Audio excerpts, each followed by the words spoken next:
Hey everybody, I'm currently in Phoenix, Arizona to see a Packers game with my father, and my dad saw this as an opportunity to stay at a really fantastic house. So this is the Norman Lykes house in Phoenix, Arizona, and this is the house in the background. This is a Frank Lloyd Wright house. Let me first start by just kind of panning around and show you where we are. And we're kind of like in the ridgeline of a mountain, and you get a fantastic view of the entire city of Phoenix from this house. So Dad, why don't you come over here? If you've been following the channel for a while, you've met my father before. Why don't you say hello? Hello everyone, good morning. Good morning from Phoenix and the Lykes house. So a little background, my father is an architect and he is from Wisconsin. Frank Lloyd Wright is a very famous American architect, also from Wisconsin. So what do you want to say to introduce this house, Dad? Well, I want to start by saying that I was here 50 years ago in 1975 as an architecture student when I was studying architecture at San Bernardino Valley College in San Bernardino. And I came here with a group of students and our professor, and we toured this house and a handful of other buildings that Wright had designed. And it's just thrilling to be back in this house. So we're actually staying here for a few days to really enjoy it, which we weren't able to do in 1975. That was 50 years ago. So if I take this video and I come back in 2075, that'll be another 50 years. Let's hope the house is still here. So we're going to turn it around, and my father, who's an architect and knows all about the house, he's going to give us a small tour. So I'm standing in front of the carport, and before we go into the house, I just want to say a few things about Norman and Amy Lykes. I was able to find some information about Norman. I was not able to find any information about his wife, Amy. But Norman was the grandson of Howell Tyson Lykes, and Howell and his 7 sons in 1922 started a maritime shipping company called the Lykes Brothers Steamship Company. And I believe that Norman worked for that company, and if anybody can fact check me on that, that would be great. It'd be interesting to learn more about Norman. And Norman was also a Navy veteran. He fought in World War II. Norman was born in 1918 and died in 1993. He was 75. Lived here until his final days. And the house then was sold for the first time in 1994. Okay. So start here with the garage, or the lack of a garage. So what we're standing in front of here is a carport, and Wright didn't like garages. He thought garages were junk collectors, and seldom designed them. He also felt that the automobile was not a horse that had to be stabled. So he felt the automobile didn't need to be in a building; it could sit under a roof. So he did provide provisions for things like lawnmowers and rakes.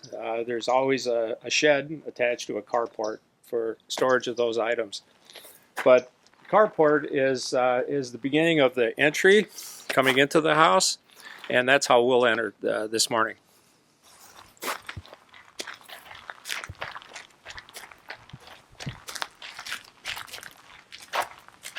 So one of the great features of this entry is when you come in, you're on this sidewalk, and there's a screen wall here that separates the more public areas of the property to the private areas, which is the patio or the pool room. And so you get kind of a sneak peek at what you're going to be seeing through these portals. And these are features that are throughout the house, these round and semi-round windows. These happen to be barred. There's no windows here, or no glass. And I think this was a way of Wright kind of building drama, people's anticipation of what they were going to see inside the house. So we can go in.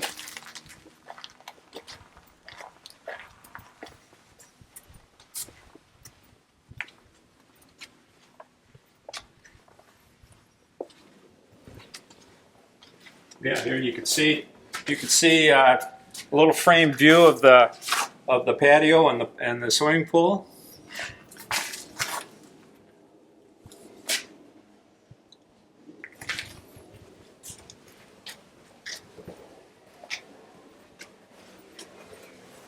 So before we go in, I just wanted to say a few things about Wright's design process. Because I'm sure people are wondering, well, how is something like this even conceived? And I can say that Wright used planning grids in the design of these homes in the 1920s and the period before then. He was using rectangular planning grids, rectangular and square. In the 30s and 40s, he moved on to hexagonal and triangular planning grids, and then in the 40s and 50s he moved on to circular planning grids and spiral planning grids. So this is an example, a fine example of a circular grid, and you'll see the circular elements all throughout this house, not just in the plan but in all the detailing. So there's also a lot of mention in the record of organic architecture. This is an example of organic architecture. And what I can say about that, I'm going to quote something I read which describes it. It says, "The philosophy which became known as organic architecture is concerned with the idea that all elements belong together, from floors and doors to furniture and natural surroundings. All components relate to one another, creating a unified organism that are sustainable." Wright was trying to express this concept throughout his career, with a sustainable ecosystem is composed of nature, the built environment, and human life. Each facet supports the other components, and all thrive as a result. So that's just a great definition of organic architecture. So just a few more facts about the house. The house was designed in 1959. It was the last house Wright designed. 2 days after completing the conceptual drawings for the house, Wright died, and one of his apprentices, John Rattenberry, took over the project, finished the construction drawings, and saw the house through construction. The house was not built in '59. It was built in 1967. There was a slight delay in getting it built, but as you can see, it was completed. It's approximately 3,000 square feet. The Lykes lived here until 1994, when the house was resold, and then it was sold again in 19. Let's see.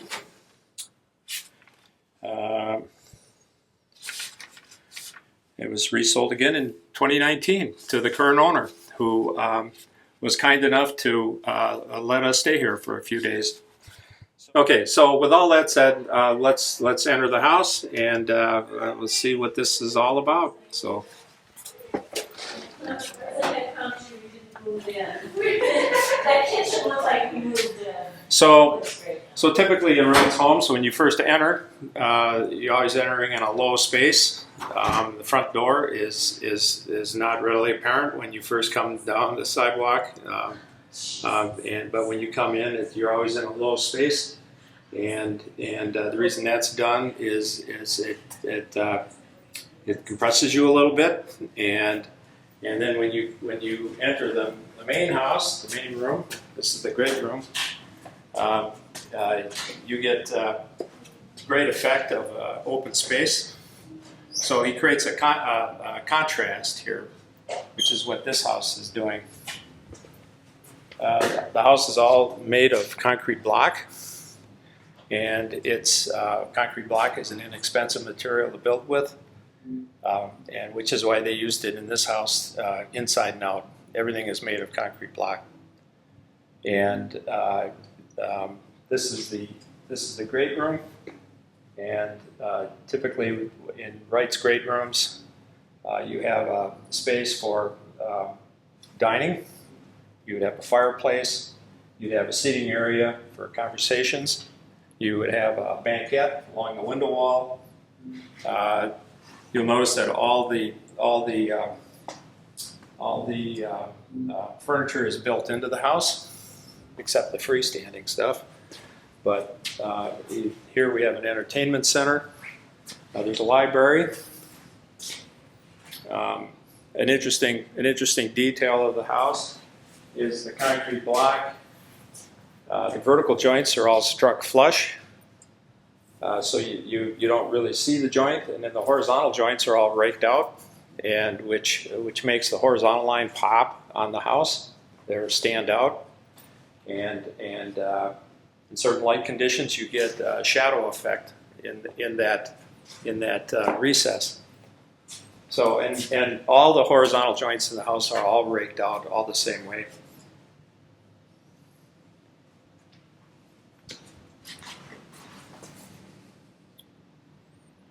I'll show you another interesting detail here.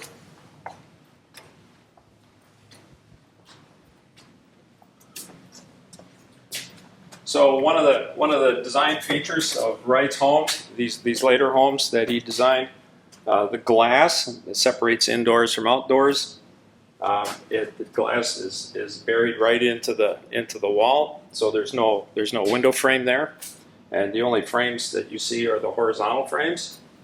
And the reason he does that is so that the wall material looks like it extends inside and out, and it kind of blurs the line between inside and out.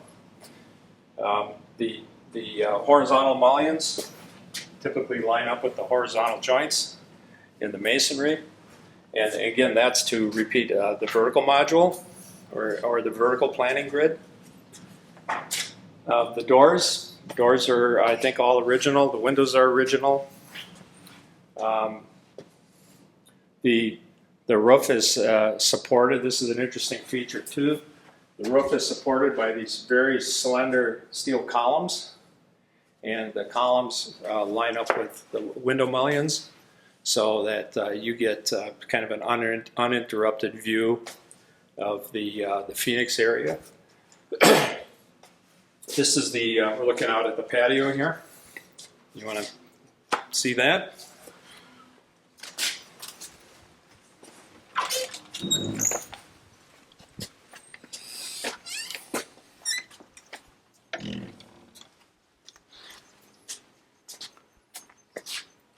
So I don't think the pool was original. I think it might have been added when the house was remodeled in '94.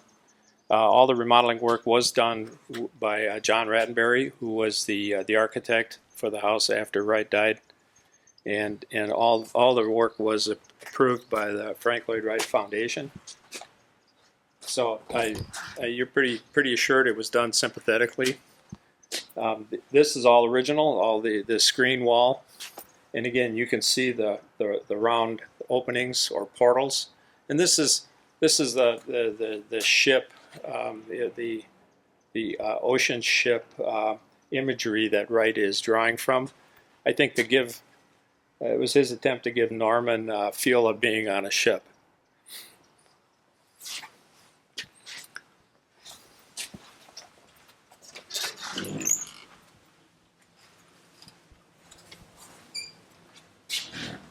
So another interesting element in the house is this horizontal band that runs around the living room. This is called the light shelf, and the light shelf has several functions. The first and probably the most important function is to because this is the south view, and of course this is where sunlight is entering. It's the light shelf shades the glass wall, so it helps keep the house cooler in the daytime. And then the second function is because it extends into the house, sunlight striking the top of the light shelf then reflects up into the ceiling, and you can see how the ceiling kind of glows, which is a real interesting effect. The other thing he's doing is he's eliminated the window frame, at the top of the windows. So if you look closely at the detail here, you can see the glass extends right into the plaster ceiling, and there's no frame there. So again, that's eliminating the separation between indoors and outdoors.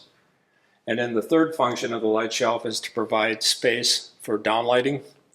So it's a very nice effect at night when you just get a nice glow here of electric light. This is the windowsill.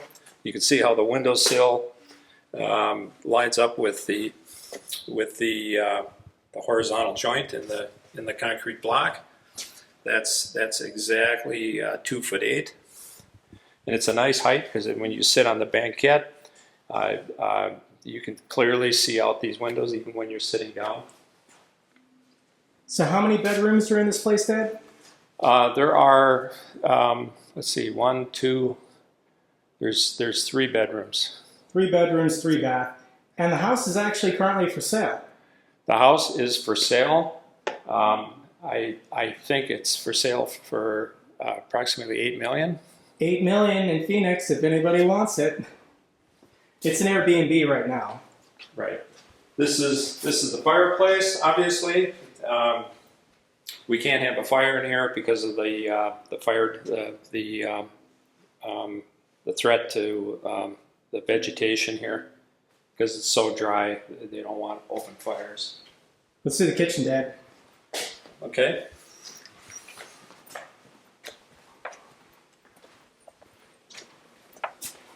So this is the kitchen.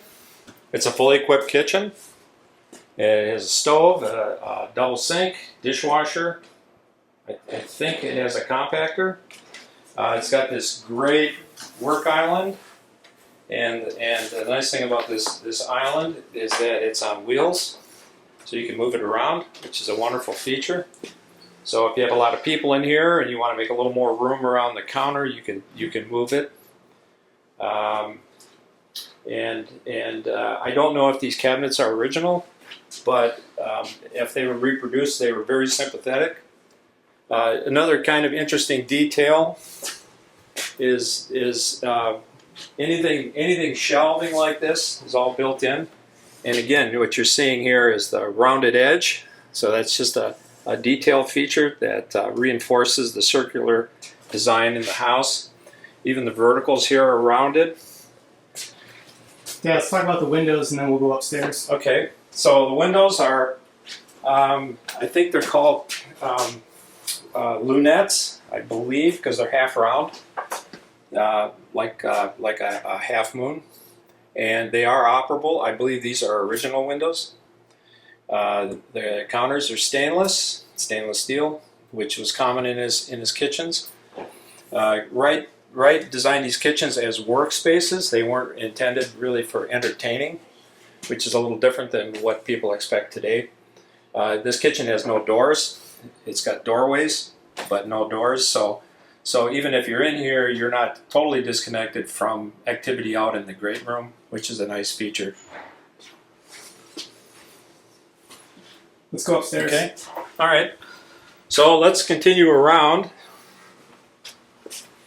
And we're gonna go upstairs now to Norman's original office, and we'll continue on. So follow me up.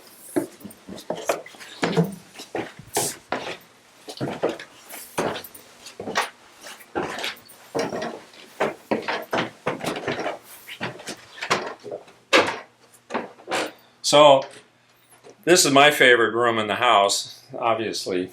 This is just such a great room. And this was Norman's office, and it has the half round windows repeating. And the wonderful thing about these windows is that the best way to see out of them is to actually sit down. And these windows are at eye level. So if you're working in here and you want to see out, you can clearly do that. Everything, again, the half round edging on the shelves, the countertops, All the wood is Philippine mahogany, which I believe you can't get anymore because I think it's endangered. But this was all done in Philippine mahogany. And that's the same wood throughout the entire house. So the palette is real simple. It's painted concrete block, Philippine mahogany. When I was here in '75, the whole house was carpeted. Today, the major rooms are tiled.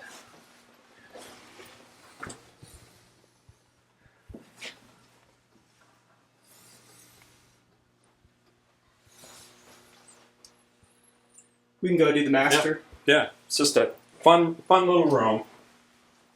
There's a skylight. There's a skylight. Yes, just to bring light on the desktop.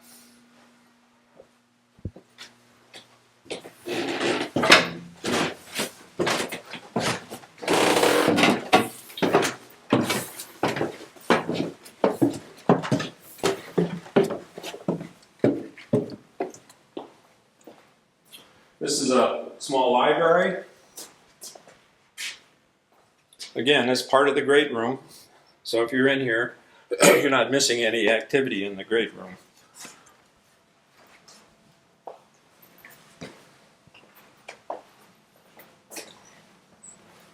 You can do this little room right here. So before we go in there, let's talk about this hallway. So this is a real common feature in Wright's houses of this period, where he'd have these long hallways going to the bedrooms. This one is curved, which is an interesting effect because you can't see the length of this hallway, so it's kind of an illusion thing. These hallways always had these cabinets, which were used for general storage for the house, but also for like spillover storage for the bedrooms, which is a nice feature. This is a spare office, or this could also be a bedroom. It has again built-in desks.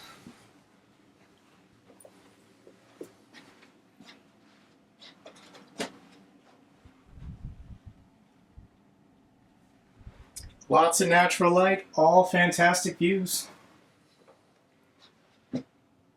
Okay.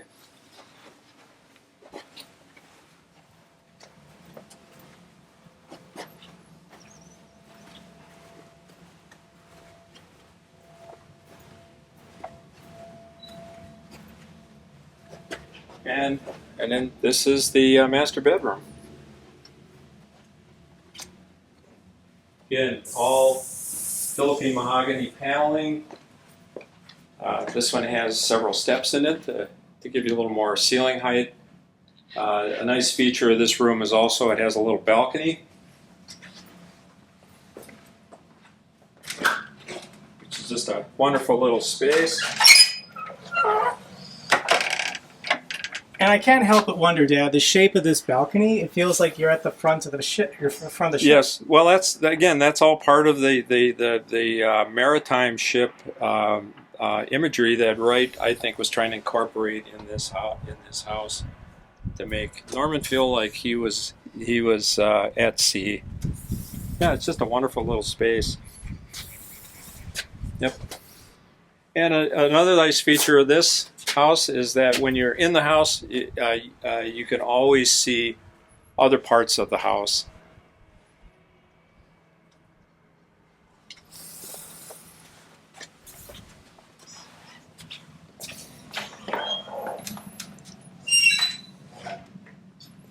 You can show the bath real quick. Okay. And then this is the bathroom. Again, all part of the master bedroom. There's no doors separating it. You have these wonderful cabinets.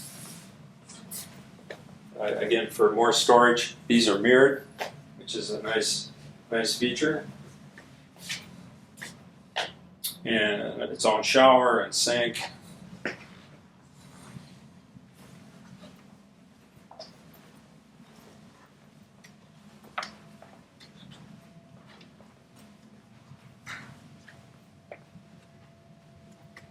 Any closing thoughts on the house, Dad? There's 2 more bedrooms, but we got family staying with us, so let's not bug them. No, I think that there's a consistency to the house, which is a wonderful thing. So no rooms are neglected in the design of the house, which is another nice feature of his homes. That just because you had a small bedroom didn't mean that the designers didn't pay attention to that room. So.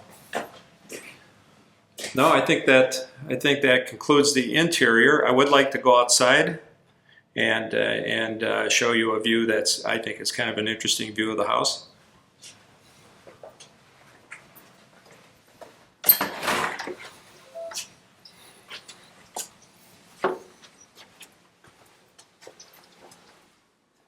Okay, so here we are.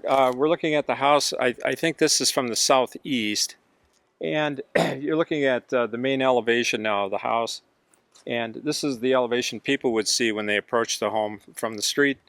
And you can see the bedroom wing on the left. The living room is the tall structure in the center.